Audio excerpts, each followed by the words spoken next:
Oh, Sarvadharmastapakatvam Sarvadharmaswarupakaha Acharyanam Mahacharyo Ramakrishnaya Te Namaha.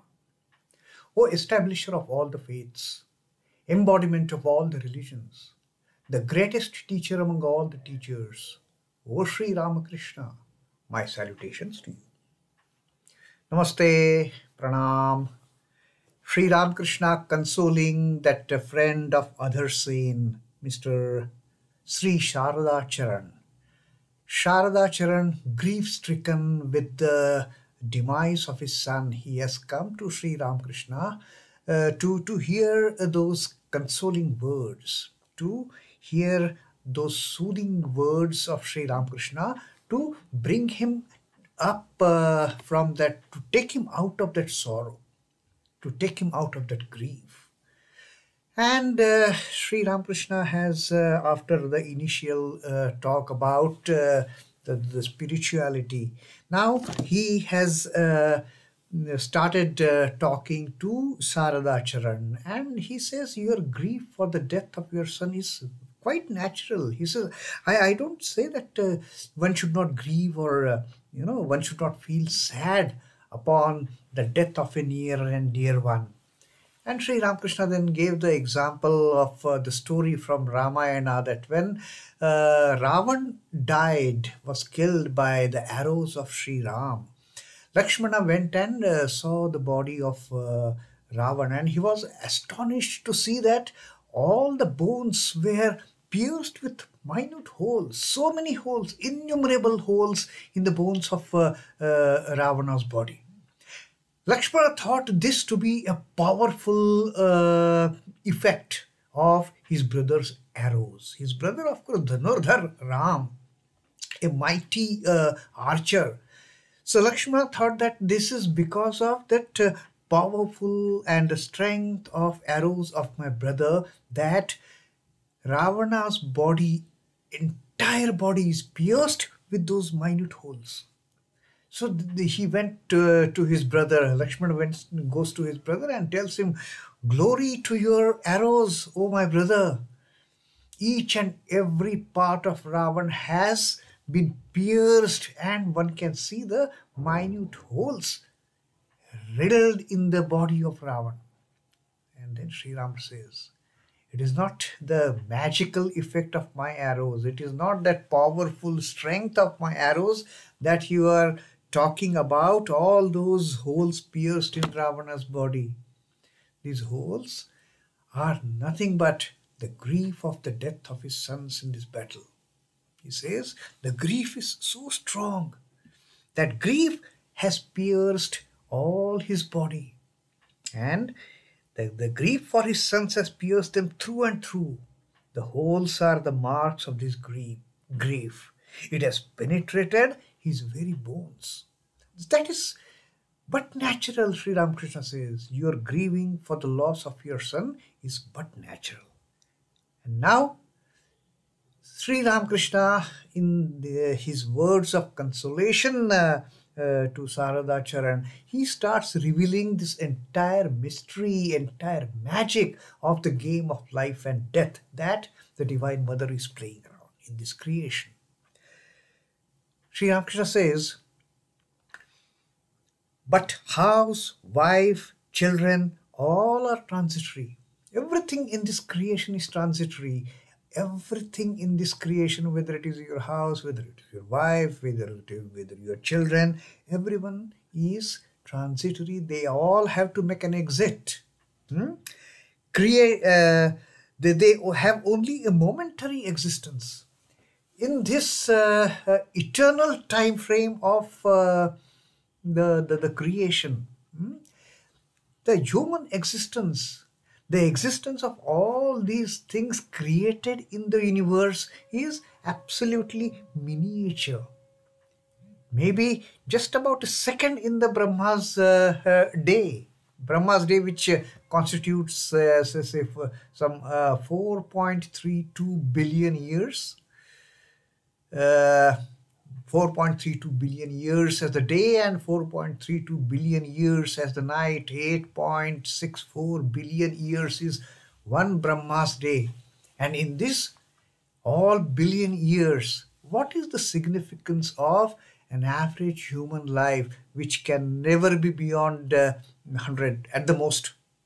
Maybe, I mean, we have some examples, 110, 120 and all, but that's it. So Sri Ramakrishna says that they have only a momentary existence.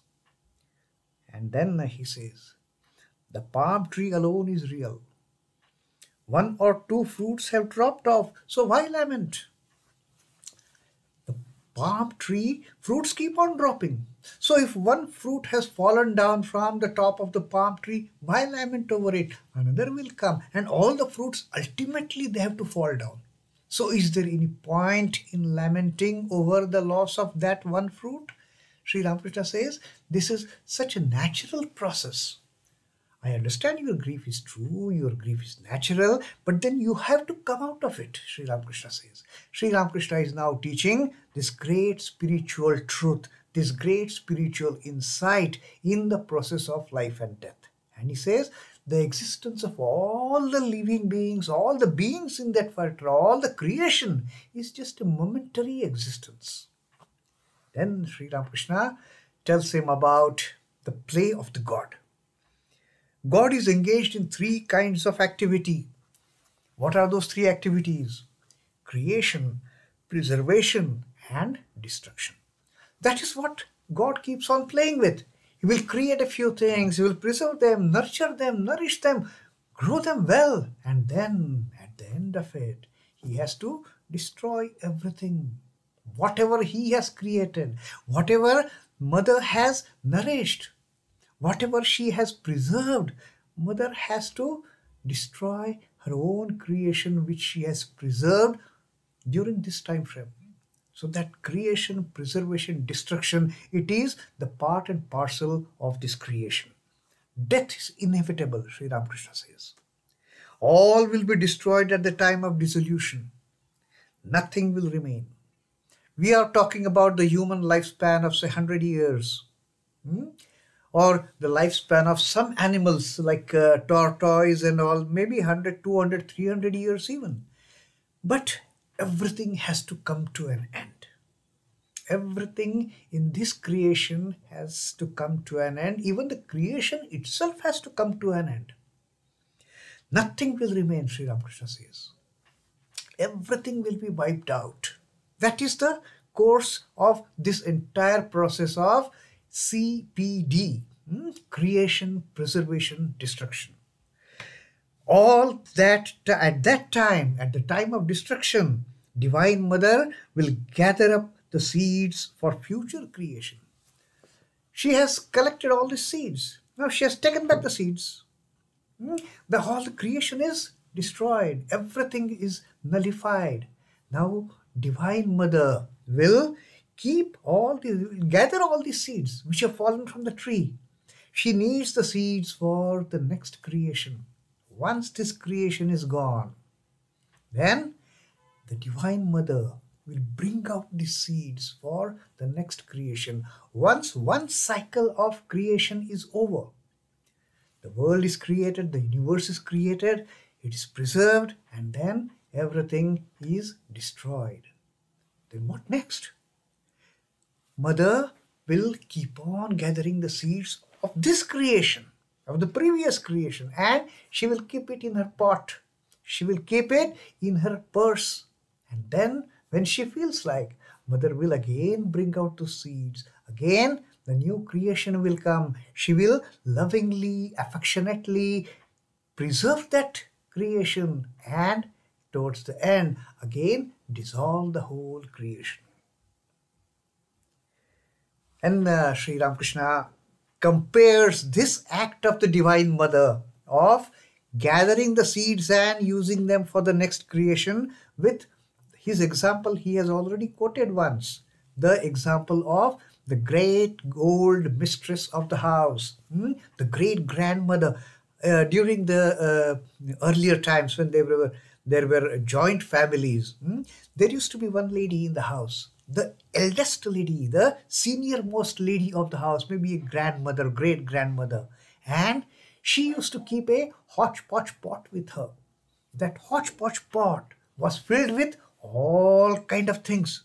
It used to have the seeds of nuts. It would have the seeds of cucumber. It would have seeds of melons and so many things. Sea foam, the blue pills, and so many miscellaneous things. This great grandmother, this grand old mistress of the house, she would keep.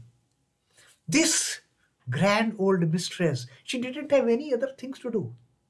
She won't be involved in cooking, she won't be involved in cleaning, she won't be involved in any other activities. Her job was just to supervise, kind of.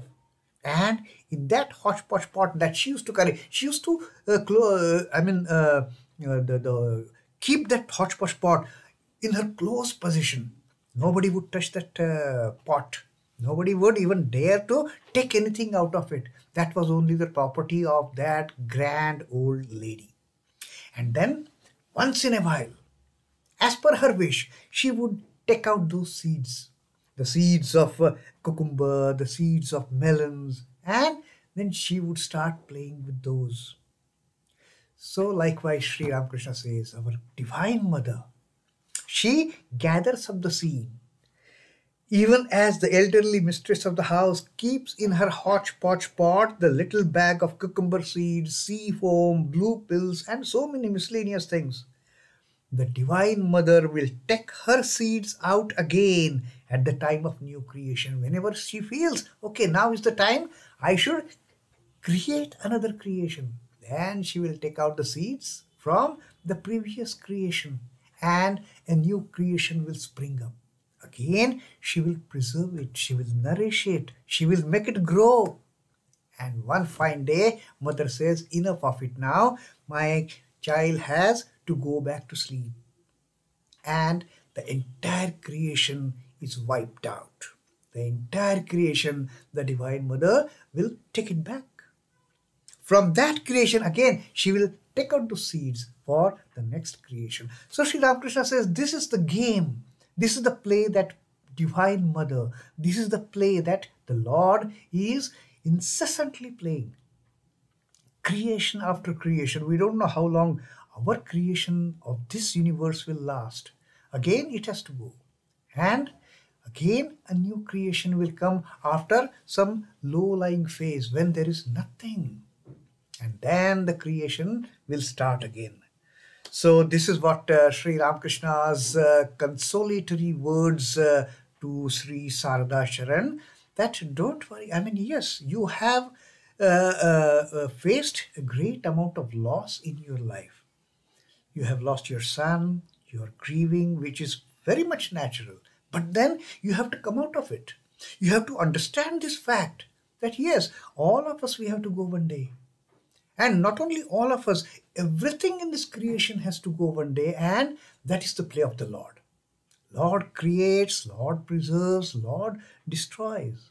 The Divine Mother brings forth, gives birth to this creation, nourishes and makes it grow and takes care of it, and then one fine day decides, enough of it now, I have to take my child back to me. And then there is nothing but destruction and destruction and destruction till the next creation comes up. So Sri Ramakrishna says this is an ongoing play. Don't grieve over it. Don't lament over it.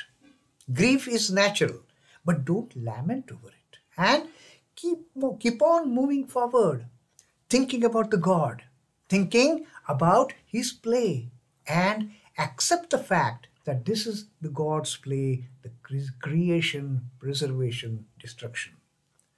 Om Namah Shri Bhagavate Ramakrishnaaya. Sri Ramakrishna Arpanamastu. Jai Thakur, Jai Ma, Jai Swamiji.